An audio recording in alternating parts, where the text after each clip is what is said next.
Ay nako mga kapobre, brown out dito sa amin.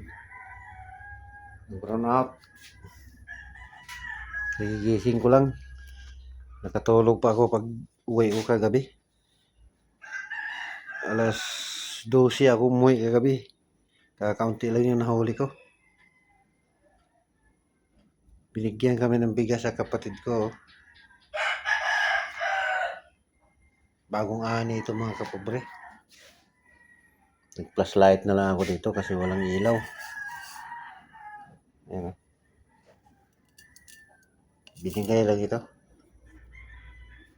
Siguro nasa mga kalahating sako ito. Yung hapsak. Binigay lang yan sa kapatid ko. Ani nila sa palayan nila.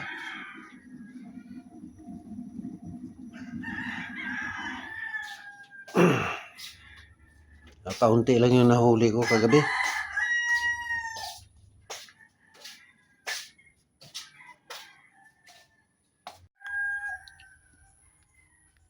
Ito lang yung nahuli ko. 2 kilo. Saka 2 kilo. 4 kilo lang lahat.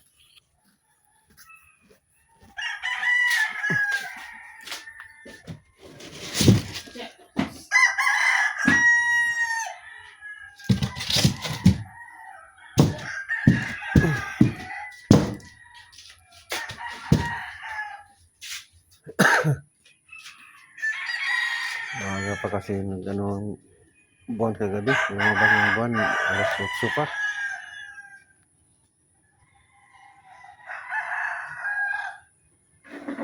Mamaya mga alas 9 na naman mamaya.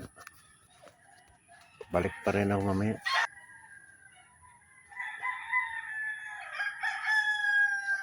Oh, oh. Oh.